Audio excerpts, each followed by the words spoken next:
Now, as I realize we're getting into the seventh episode, we are at the halfway point of this amazing season of anime.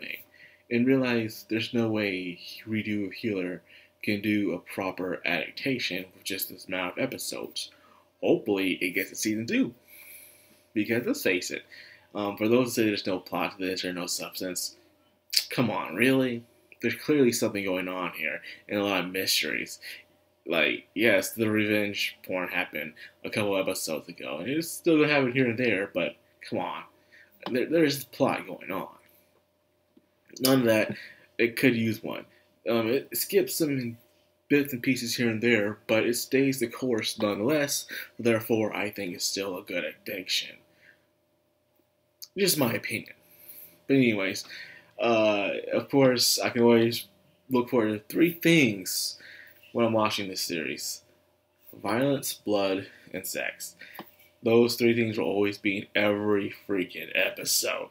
They've been constantly consistent with it too, so hey, props to them.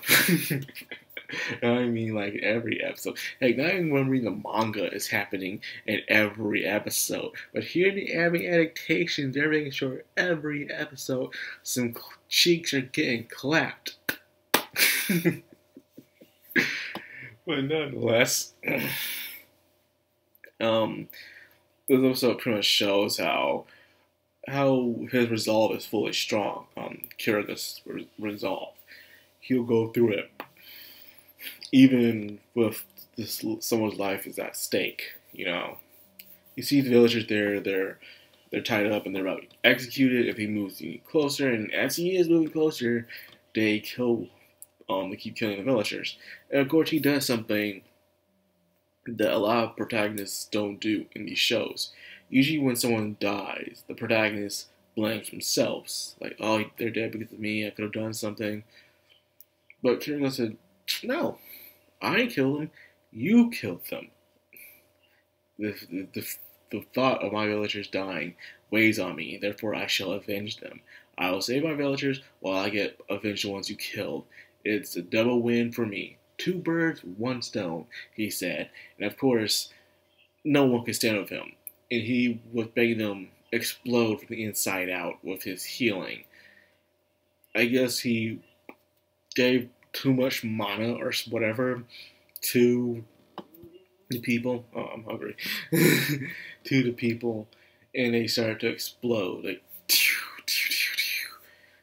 dang, man. That's like, healing will make you want to have his healing ability, which is very unique compared to other people's healing abilities.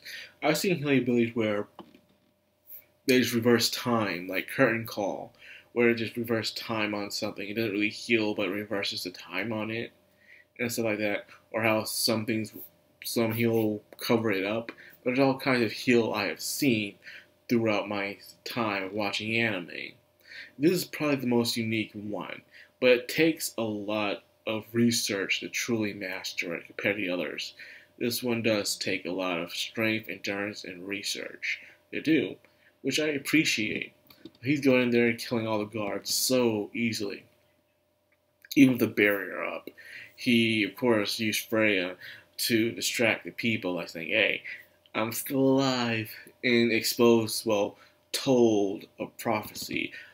Well, I guess a revelation, I guess, more than anything, of the corruptions of the kingdom.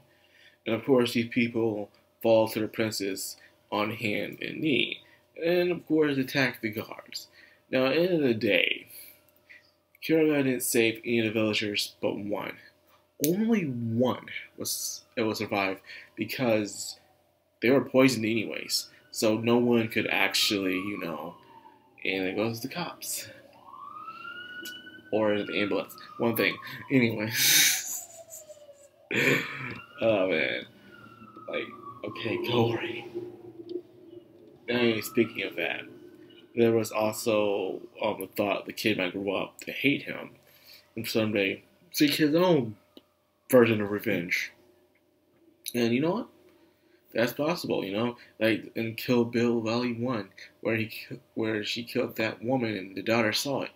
She like, hey man, grow up, wanna come after me? I'll be waiting. Same thing with Kiriga.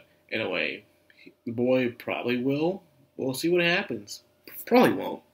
Actually, no. So anyways, after everything was finally said and done, it seems like Norm has an obsession with the healer where she is still trying to have her own way of manipulating the kingdom and also strategizing. At the same time, they're going to Bryanka to see the supposedly demon lord of that world. I guess he wants to meet her and see what's all that about. But at the same time, the scene with Norm and her masochist servants, I like how composed this dude was, man.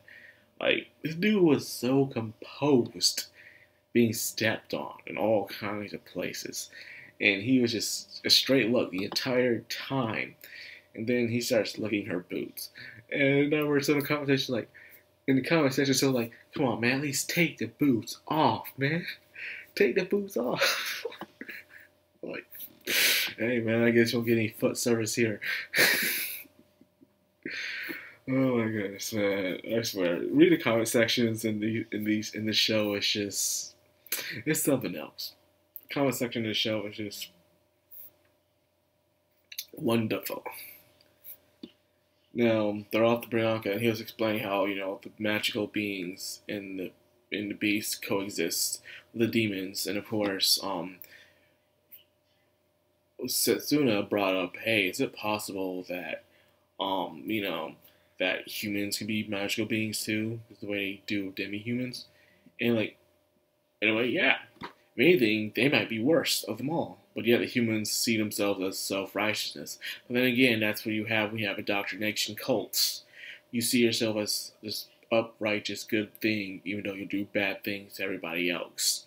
But you justify yourself as in you're trying to purify them, lead them on the right path. But nah, you're terrible. It's kind of happening again in today's age, sadly. But hey, what are you going to do about it? So yeah, man, 7 episodes down, 5 to go. Let's see how this ends. I'm looking forward to seeing how this goes. And I'm also wondering, when are we going to get a dub? We're not going to get the Funimation treatment where we get a semi-dub, And we're not going to get the Netflix treatment, of course, where we'll get just dump it all on us. We're going to have to wait. High Dive probably would hire some good people to dub it, and there we go. The only reason I mentioned the dubbing is because High Dive is going to do it, So I'm looking forward to that. So anyway, so that's what I got for this, man. This was, once again, a nice, gory, bloody thing. And of course, it sets sail to the next arc in the operation. But what is Kiriga going to do when he gets there? I'm guessing he's trying to see if he'll run into Norm or not. Highly doubt he will. More likely he'll just run into the person he's looking for, and they'll go on their own quest and see what goes from there. So anyways, I hope you guys enjoyed this. If you did, like, comment, subscribe, and of course hit my bell icon. Yes, it is my bell icon. This has been Madcrownxox on Anime. Signing out.